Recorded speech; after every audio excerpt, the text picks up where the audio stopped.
Hello everyone, welcome back to SwitchUp and to the video that hopefully will help you if you missed any of our reviews in the month. We're going to go over the 9 best scores that we reviewed. Yep, this is for the month of July, and just before we start, I just want to say that there may have been a couple more reviews made.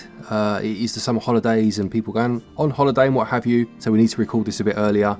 Any that aren't included here will be in next month's roundup video. So which games got the highest score for the month? Well, let's find out.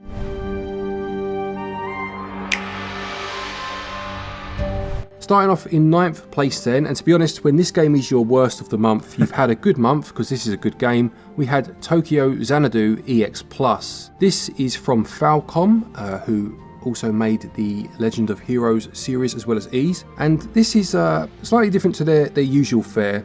This is a bit more, I don't know, modern, I guess, uses smartphones and what have you, and very much follows the Persona formula of having you be a student by day and a hero by night almost. Yeah, so this is an RPG, is that correct, in that same formula? Yes, very much so. It's an action RPG where you go into dungeons at night as you try to solve the mystery of these eclipse, like rifts in time, I guess it's called, that, you know, transport you to another dimension, owing to there being like an earthquake 10 years prior in Tokyo. And the problem with it is that obviously you do a lot of being a school student, you go to classes, you build relationships with friends, and whilst that does benefit the gameplay in terms of setting you up to then go into these dungeons and have these affinities with your team, there's so much talking that it does. I do feel they've got the ratio of kind of talking to action a bit wrong. Yeah. Which did hold the gameplay back, but I still do think it's a good game and I did enjoy my time with it. I think that can very often be the case, can't it, with JRPGs and RPGs in general. But yeah, it does still look good, this one, and it runs well, doesn't it? It does, runs at 60, looks nice and crisp, looks, you know, dated, but I do think it has its charms. Yeah, decent game, just have to be aware of how much talking you're going to listen to. It got a SwitchUp score of 75%.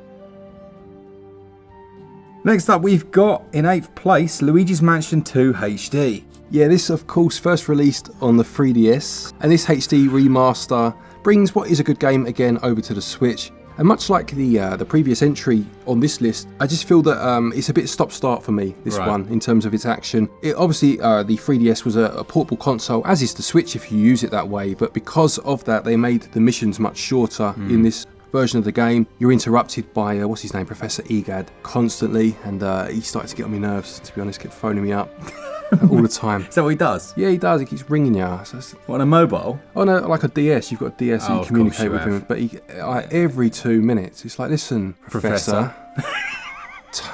Wind your neck in, leave me alone, I'm busy. Ghost hunting. Turn it up. But you know, all jokes aside, it is a good game, and it looks lovely. Looks, you know, it's a big improvement on the original. It doesn't look as good as Luigi's Mansion 3, which, you know, goes without saying, but they're quite similar priced, you know, and they're on the same console now, which does make it harder sell. If you enjoyed 3 and you want a bit more of Luigi's Mansion action, then this is an option. I just think it's the weakest in the series. Yeah, I think that's fair enough. It's weird, isn't it, Nintendo? They get their like remaster prices right, and then they get them completely wrong in the same breath. Yeah. The Metroid. Exactly. That's great. And I mean, with the Metroid, they earned so many brownie points. Yeah. But they've given themselves, what's the saying, like a rod for their own back, haven't they? They created a rod for their own, because forevermore now people will say, well, why don't you price it like Metroid? Exactly. Why didn't they price it like Metroid? Why not? I don't know. But it got a SwitchUp score of 77%. In 7th place, we've got the Battle Cats Unite, which was a very interesting little, like, almost reverse tower defense, wasn't it? Yeah, it's a tower defense where you need to move across the screen, taking out the enemies as they come out of their base to try and destroy that base, and obviously they'll be trying to do the same to you. Very similar to a game that came out last month, the Metal Slug Attack Reloaded, wasn't it? Which we also reviewed. I must say, I think the gameplay is better in this one than in Metal Slug, although I just preferred the premise and the overall look of the other one. But this can get very addictive. Yeah, it does, especially in 2-player. Exactly, and that's the other thing this one has that Metal Slug didn't, is that 2-player mode. Its origins are in mobile, and it's removed all of the transactions and, you know, microtransactions and whatnot. It's all there for you now, although it's done it in such a way that they still feel like they're there. Yeah, there's some DNA left over in the form of things like energy. Yeah, which will run out, and obviously I'm assuming back in the mobile days, it would have been a case of waiting. Now it just kind of gives you the currency to play on. It's almost like someone buying you a drink at a bar, isn't it? You know, like, I'll get this one, don't worry, you're all right. But yeah, I don't know why they didn't just take it out completely. But it's still a good game. I mean, people have said that if you buy it off the Japanese eShop, where it's been out for a few years now, you get more content. It's worth knowing, I suppose. But what's here I thought was very good. I really enjoyed it, actually. And it got 80%. Lovely stuff. All right, we have 2 in 5th place, and they're both my reviews. And the first of them is Darkest Dungeon 2. Now, this obviously is the sequel to the first Darkest Dungeon, but that one had more of I'd say a focus. So you built up an area and then you went out on dungeon crawling runs and things like that. This one, you're in a chariot and you're kind of navigating your way through the world, trying to keep this torch alight with different instances taking place. And then you know, making choices. It's got some nice mechanics to it. I like the way that the different people that you choose, and you can name them all, by the way, which I think is always good. There was a Glen there was a Mark, there was a Betty. We had the whole gang. Everyone's like, who the heck's Betty? Well, you'll never find out. Yeah, so you're trying to make your way through these instances, trying to survive, trying to keep that torch alight, which isn't as easy as it sounds. The combat is brutally difficult, and it's one of those where you have to learn exactly what all of your units can do and can't do. But there's also a big RNG factor in there. You know, it was frustrating. There's no two ways about it. But then on the flip side of that, it's also really good when it's going your way. Yeah, it's funny. It's a funny beast, RNG, isn't it? Because it can make you feel invincible, and then it can just stamp on your throat at a second's notice. Exactly what it did to me. Yeah. My very first run was like impossibly good, and I was like, oh, this balancing's great. I am a machine. And then it killed me the next 3 times, and I was like, oh, sad. But the actual game, you know, it looks beautiful. It looks great. I don't like the premise as much as the first game. Right. I just don't. Like, I like that sense of building up a home, you know, and going out. But here, yeah, I just don't like the premise as much. Still fun. And also, I will say the last boss, the last guy that you fight, it's just a bit lackluster. Really? Yeah, it's a bit like, oh, okay. Is that it? You're waiting for his mate to turn. You're waiting for the boss to turn up, but he doesn't. No. Which is sad. That is sad. That is sad. So that one got a SwitchUp score of 83%, and you can figure out what score Bo Path of the Teal Lotus got. Well, you'll find out, won't you? It's a surprise. It's a big surprise. It's huge. But this is a Metroidvania, so a completely different type of game. Much more my cup of tea. And in this game, to heal yourself, You drink a cup of tea. you drink a cup of tea. There we go. It's just become my sort of game as well. I was going to say, when I was just playing that, it, like the way it has that lovely pouring sound Yeah. for the tea. Yeah. And that's really, it's great. I was talking to Glen about this early on, actually. It's a really, you know, it looks lovely, it plays well. The enemies, in my opinion, look pretty janky. Right. You know, they've got that paper cutout look. I forget the name of it. There's a name of this Japanese art style. It's in the video. But the enemies don't live up to that at all. They look rubbish. This almost looks like I tell you, it looks like a 2D Metroidvania version of, what's that game called? Akami. Yeah. You know what I mean? It has that Akami, kind of Akami vibes Yeah. to it. But unfortunately, and I don't know why developers do this, time and time again, you'll hit a section and all of a sudden it puts in a ludicrously difficult platforming segment that you have to do flawlessly, or you just repeat over and over and over. Yeah. Like Super Meat Boy. Honestly, like it took me, no shame, it took me about an hour and a half of non-stop attempts. And for a review, like, that's annoying. It's difficult in it because I find this with Blasphemous, like changing to a different, well, not different style of game. That's the point I guess I'm going to make, is that I feel Metroidvanias, I mean, they can be hard, don't get me wrong, but because the emphasis is on exploration, if you do put a spike in like that, it for me it infuriates me because I don't want to keep exploring the same part because I've died. You know, I feel they need to acknowledge that balance if you're going to make a Metroidvania. Yeah, it would have been so easy to overcome. You could just. And this is where the argument for accessibility options really, in my opinion, veers on the side of accessibility options. Have an option at the start of the game. There are certain sections in this that will have blah. Yeah. Do you want more checkpoints? Yeah. Yes, please. Yeah. Yes, I do. Exactly. Give me extras, if anything. Throw them all in there. Throw them all, honestly, every few seconds. Like, because I don't find dying fun when it's like 15, 20, 30, 40 times. So, yeah. And that was a big part of this, you know, this little spiel here. And don't let that detract you from the other elements that are excellent. Like the way you move around, the way they've done a double jump by hitting enemies or other objects. It's good. It works well. And it does feel a lot like Hollow Knight. It's just those frustration spikes. You've got to be ready for them because you're going to hit them. And that is what it is. And that actually dragged the score down. It got a SwitchUp score of 83%. Let's move into 4th place now then, and we had Ace Combat 7 Skies Unknown. Yeah, I feel pretty vindicated with this one because I was playing it, doing the review, gathering footage, capping frame rates, all the fun stuff, the nerdy stuff that I enjoy. And I read a few comments on a forum that was, this guy was like, oh, you shouldn't play it on Switch. Like, it's unplayable. And I was like, really?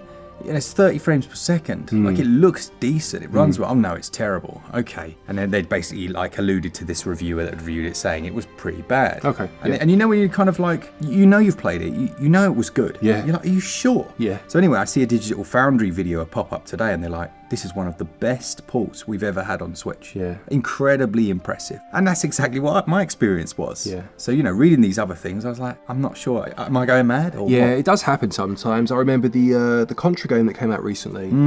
There was so many videos or comments about that. Again, that word unplayable. It's not my experience at all. Not saying it was perfect. No. But unplayable is a strong word. Do you know what I mean? Absolutely. So yeah, this one it's a great game. It is like you took, I don't know, Top Gun and then dialed the ludicrousness up to like 9 or 10, Right, which to be honest would be difficult. It's already up there, isn't it? Yeah. And it does have that storyline running through it. It tries to use pseudo regions that you clearly know are like Russia and America and stuff, and tries to dress up the storyline so that you've actually got a reason to shoot all these people out of the sky. Right. But I really liked it. It had a really nice feel to it. And I haven't played many Ace Combat games. I think the last one was literal decades ago. Right, okay. Like on a PlayStation a long time ago. And this was just very enjoyable to play. I think it has online as well. Nice. I think I'm right in saying it has online multiplayer. But yeah, really good. Loads of cool planes to use. It has a replay mode. So you do your mission and then it does a replay and you can like change the camera angles. I like that, yeah. Yeah, it does. It feels like a racer. It's weird. But yeah, very good game. It scored a SwitchUp score of 85%. Lovely job. Right, into the top 3 then. And in 3rd place, we have, talking of Legend of Heroes earlier, Legend of Heroes Trails Through Daybreak. Yeah, the best Legend of Heroes game I've played since, I think it was Zero that we were talking about. Zero is a good game, yeah. It just has such a nice flow to it. The way it gets you into becoming that detective. You play as essentially a detective. He's joined by someone that hires him for his first job. It sounds a bit cliche, it is a little bit. But he's very potty-mouthed, you know. He's no nonsense. Actually feels a little bit, I mean, we're not potty-mouthed, but I could relate quite a lot. Right. Some of the stuff he says about like the young people in the game and stuff, I'm like, wow, is that Glen? You know what I mean? It's really good though. It makes it really relatable. And I really enjoyed it. And I loved the combat mechanic, which I will be speaking about in another video. But essentially you can use real-time action or turn-based. That's a stroke of genius. It should be in all JRPGs forever. Yeah. That one got a SwitchUp score of 86%.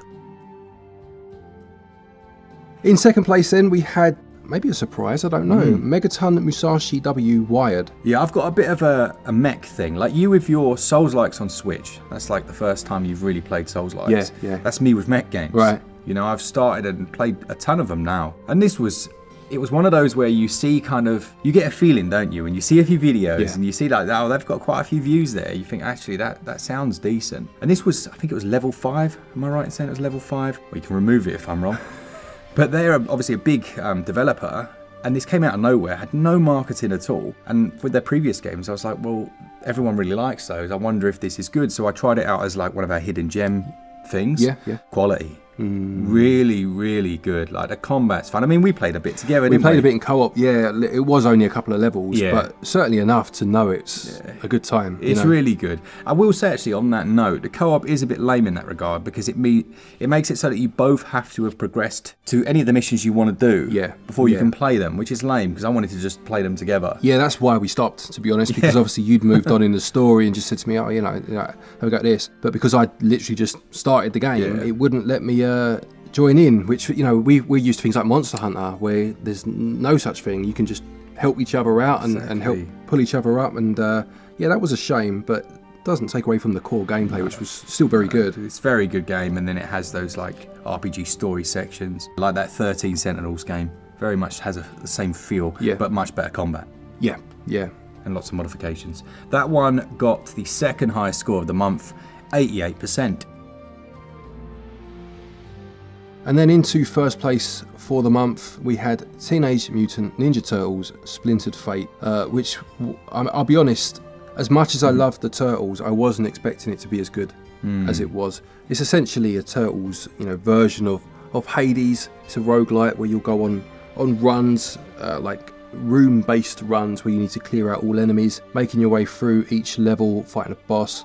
There's the meta progression in terms of coins that you find, and every time that you either die or complete a run, the story continues regardless. It builds on the story no matter what the outcome of your run, which I think is good. I like that. Yeah, I think some people kind of, I don't know, I think they did this one a little dirty. I've got to be honest. I've heard a few comments out on the internet. Right. And this is a very good game. It's not just a Hades knockoff with a turtle skin. It isn't. Yeah. Obviously it was on Apple Arcade. I think Apple must have paid a nice wedge of change to get it as an exclusive for a year, however long it's been. Yeah. But it stands on its own 2 legs. That's how many turtles have got, isn't it? Well, these turtles certainly walk on 2 legs, yeah. It stands on them for sure. It's very well balanced, very well paced. The upgrade system works really well, and it's just fun to play. It's so much fun. Honestly, I cannot express how many times I finished a run, completed it, won the run, and then jump straight in for another go. And I never do that on roguelites. You play one, and as much fun as it is, you've had your feel for that time, haven't you? I just kept going back in for another one. And yeah, I know what you mean. It's very, again, and everyone's entitled to their opinion, don't get me wrong, but that kind of, it's just X with a different skin. Yeah. So are most games.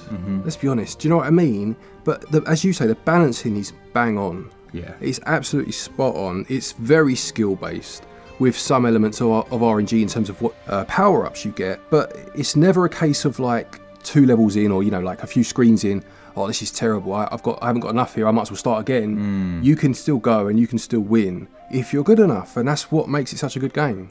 Plus, let's just say it's as good as Hades in terms of combat, which I think it is. Then you've got 4-player multiplayer, online and off. Yeah, exactly. And the multiplayer was great. We played a good few hours of it, but what I will also say is that as much as I did enjoy the multiplayer, it wasn't one of those where once you return to single player, you're kind of wishing you were playing multiplayer. It was still just as fun. Yeah.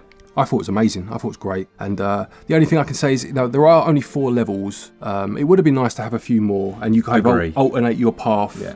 So you're not always seeing the same levels. But I'm only really saying that in hindsight. At the time, I wasn't thinking that. I was just enjoying it too much, Because you completed it 47,000 times. Exactly, yeah, exactly that.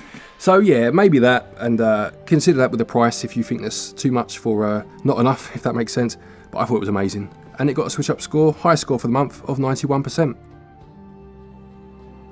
Thanks very much. Nice one, guys. Let us know in the comments what games you've been playing. Maybe we missed a couple of gems. And we might add those later on down the line. For sure. Don't forget, if you are looking for eShop credit to pick any of these games up, you can get your eShop cards over at our website, switchup.gg, and doing so will get you 5% off your purchase price back as cashback. There are other links down there to PlayAsia and what have you. With discount codes, you can save yourself a bit of money, and it does help the channel out, which is much appreciated. A quick thank you to our patrons and our channel members for your continued support, and to each and every one of you for watching our videos. Take care, and until next time, happy gaming.